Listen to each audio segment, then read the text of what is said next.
Week 6 of the 2021 NFL season is a wrap. It's in the books. It's done. Had some stinkers of games, but you had some real nail-biters, several overtime finishes. You had it all this week. So let's take a look back at the week that was Week 6 of the 2021 NFL season. Starting off on Thursday night, the Tampa Bay Buccaneers jumped out to a 28-7 lead by the third quarter. Had enough to hold off Jalen Hurts and the Philadelphia Eagles. Not covering the damn spread, of course, but still finding a way to win 28-22. Feature that. Shifting over to the Sunday action, starting Sunday morning with the London game. Jolly old England. Wasn't so jolly to the Miami Dolphins. Ooh, bad stuff. Matthew Wright with a pair of 50-yard plus field goals late in the game, a 54-yarder to tie it up and then a 53-yarder to win it. And the Jacksonville Jaguars, that's right, the Jags got off the schneid. They're not the last team to win a game this year. They beat the Miami Dolphins 23-20, sending the Miami Dolphins to 1-5. Yikesies. Shifting over to the Sunday 1 o'clock Eastern start times. It's a new year, but let's keep it real.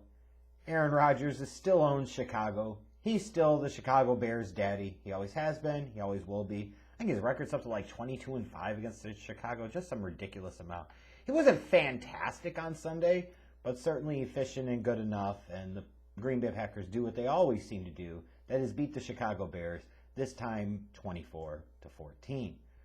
I know I haven't been as high on the Bengals, but maybe it's time to take them a little more seriously. But they did beat the Lions. But Joe Burrow, another week, 3 more touchdown passes. Cincinnati moves to 4-2, beating the Lions relatively comfortably, 34-11. The Indianapolis Colts forced 3 turnovers on defense. Jonathan Taylor, over 140 yards and 2 touchdowns, including that big 80-plus yard run. Michael Pittman said, I ain't blocking that for that shit. The Indianapolis Colts smashed the Houston Texans into oblivion, 31-3. This is a tale of 2 quarterbacks and their seasons and potentially their careers, isn't it? Matthew Stafford with 4 touchdown passes. Danny Dimes with 4 turnovers for the Giants. Rams smashed the Joe Judge-led New York Giants 38-11. And you got to realize Danny Dimes is done, and you wonder how long until Joe Judge is done potentially in New York. The Kansas City Chiefs still don't look like they're clicking on all cylinders. They're still not in the best possible place that they could be. They had some sloppy first half mistakes, but certainly had enough to get past the Washington football team on the road Sunday, 31-13. The Minnesota Vikings responded after the Panthers mounted that fourth quarter comeback to tie the game and ultimately send it to overtime. Touchdown pass from Kirk Cousins to KJ Osborne, and the Vikings get their 3rd win of the year, beating Carolina 34-28. It felt like an old, I think Chris Berman referenced it on Monday night during his 3-minute countdown or 3-minute drill or whatever the hell. Felt like the Pro Bowl of a few years ago. Devontae Freeman, Latavius Murray, Le'Veon Bell, all with touchdown runs to help the Ravens easily destroy the Los Angeles Chargers 34-6. Not maybe shocking that the Ravens could have won that game, but the fact that they won it by 4 touchdowns was certainly impressive. Another week where Kyler Murray is starting to put himself out there as potentially an MVP candidate, MVP front runner, I would argue. 4 passing touchdowns for him. The Cardinals destroyed the Cleveland Browns pretty comfortably, 37-14. You can blame injuries and this and that for some of the struggles with the Browns being 3-3, but the Cardinals are 6-0, and they clearly are no joke, at least at this moment. It was a classic game between the Cowboys and the Patriots. Dak's 35-yard touchdown pass to CeeDee Lamb in overtime wins it. That was after the Trayvon Diggs interception return, pick 6, and then you had Kendrick Bourne on the long bomb from Mac Jones. That's where you got to overtime. Cowboys end up winning over New England on that CeeDee Lamb touchdown catch, 35-29, and now the Cowboys sit at 5-1. For the Steelers, it's another example of what they do. At home, they struggle to beat bad teams. And the Seahawks, without Russell Wilson, are a bad team. So, of course, Pittsburgh needed overtime and a Chris Boswell 37-yard field goal in order to win it. Steelers over Seattle, 23-20. And then on Monday night, you had a really good matchup. The Tennessee Titans defense with a late defensive stand deep in their own red zone, holding off Josh Allen on that 4th down sneak. Get past the Buffalo Bills, 34-31, and probably the signature win of this season early on for the Tennessee Titans, that's for sure. In terms of some of the winners and losers from week number 6, I look at the winners. I'll start off with the Baltimore Ravens. Not only did they beat the Chargers, Not only did they look good beating the Chargers, but they destroyed the Chargers. They dismantled the Chargers. You look at that game and you think, damn, the Ravens are the best team in the AFC. And they may be. They may be. After that week 1 loss to the Raiders in that weird-ass fashion in overtime, they haven't looked back since.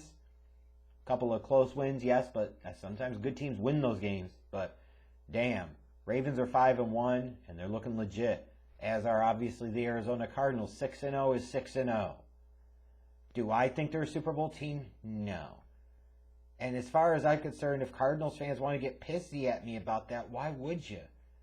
You really want me to come with the Jeff Jinx? Do you wanna? Do you want me to? Because I will. I'll totally get behind them, and you'll finish 7-10 this year. Keep it up. Be happy. Just keep holding up signs every week. Like, do they still doubt us? But damn, 6-0 is 6-0. And this is looking to be a matchup where you didn't have Kingsbury due to the COVID shit. You're going on the road to Cleveland, and they spanked the Browns. That's an impressive win for the Cardinals. And then the Tennessee Titans. The AFC South is trash, but you don't want to coast on that too much. The Titans needed that win somehow, some way on Monday night, and they got it. Came up with a big defensive stand when they really needed it.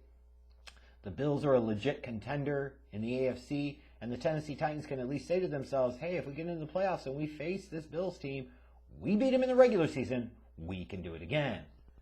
And then when you look at some of the losers from this past week's action, start off with the Miami Dolphins. You even had Tua back in the fold, and he played well, and they still found a way to fucking lose. At what point in time do Brian Flores and or Chris Greer have to go on the hot seat? That shit should be flaming hot at this point. 1-5? 1-5? Ooh, ouch. Bad. And to lose of all teams to the Jags? I know London's like a second home for the Jags, but come on, man. That's horrible. Not as horrible as Matt Nagy against the Green Bay Packers. He's now 1-6 in his career. Not the fact that out of his 56, I think it is, games that he's coached, including the playoffs for the Chicago Bears in 3+ seasons, the Bears offense has scored 20 or fewer points 27 of those times. That's almost a 50% clip. They scored 14 points again on Sunday. Like, it's clown show shit. Like, this is noontime numbskull Nagy at his finest. If you wanted to make a statement and say that you were the guy, if you wanted to make the statement and say this year could be a little different, you have to go out there and beat the Packers on Sunday, especially when Rodgers wasn't at his best. And they failed to do that. Because, of course, that's what the fuck they do. Why they want to keep Matt Nagy around, I don't know. You're just belaboring the point and delaying the inevitable. That's all I can say. And then the New York Giants. That was really bad. Get boat raced by almost 4 touchdowns at home. Your young quarterback with 4 turnovers. Like, what an unmitigated disaster. Waiting for a turn to be like an Eli Manning type, and that shit just ain't there, folks. Daniel Jones just ain't that dude. It's an example of you can have all the first-round picks in the world, but if you pick the wrong players, it doesn't fucking matter. In terms of game balls for the week, I'll go to Dak Prescott, 36 of 51 for 445 yards and 3 touchdowns, including the game-winning throw to CeeDee Lamb, that 35-yard touchdown pass in overtime to win it. Jonathan Taylor had 14 carries for 145 yards and 2 touchdowns to help the Colts smash the Texans. Cooper Kupp with a big day himself, 9 receptions, 130 yards, and 2 touchdowns. He feasted on that Giants soft-ass, sorry-ass secondary. In terms of defensive units, I'll look at the Baltimore Ravens. Only allowed 6 points, 26 rushing yards against the Chargers. They made him one-dimensional, and that one dimension wasn't very good. That's one of the best performances by any team through 6 weeks of this season, that's for sure. And then in terms of coaches, I'm going to give my props to Rick Bisaccia. I hope I'm pronouncing his name right. But coming into a tough spot, Bisaccia is. He's taking over for this Las Vegas Raiders situation. You know, it could be a spot where the team has kind of lost interest, or they kind of lost the team, and they come in and they come out against a divisional opponent in the Denver Broncos, and they handle business and got the job done. Like, that's good stuff, man. Bisaccia wins his debut, and the Raiders feel like after last week maybe righted the ship a little bit. Perhaps they did. In terms of my 2-minute drill for this week, can I just spend 2 minutes shitting on Matt Nagy? No? Well, guess what? It's my channel and I'll do what the fuck I want. I'm just wondering, how does everybody else out there that's not a Bears fan look at Matt Nagy? Do other fans of other teams look at Matt Nagy and say, you know, he's not so bad? Or, you know, in 3 seasons he's been to the playoffs twice, so it's not like he's a total buster. Or do they look at him and see the incompetent nincompoop and numbskull that I do and any other Bears fan that has a brain does? Do they see an offensive mastermind that is anything but a mastermind and is just offensive in terms of his master plan on offense? Do you guys have confidence in him in any way that he's going to help develop Justin Fields into a long-term NFL top-level starting quarterback? Do you think the Bears should have already sent his ass packing? I'm just trying to get a general sense of the vibe of fan bases from other teams. Because I wonder, if Matt Nagy was your coach, how the hell would you feel? It's bad enough watching again on Sunday the Packers beat the Bears again. Aaron Rodgers now like 22-5 against the Bears. Matt Nagy, of course, 1-6 against the Packers. Like, at what point in time should this team be pulling the fucking floor out from under him and firing his ass? Like, does anybody look at this team and talk about Bears football and think that's anything other than the insult that it absolutely should be? What we saw on Sunday was Bears football. And I'm tired of seeing Bears football. I want to see some goddamn winning football. So please, for the love of God, tell me please, just how much you think Matt Nagy sucks and how much of a clown show, joke-ass organization the Chicago Bears are for not having already fired his ass.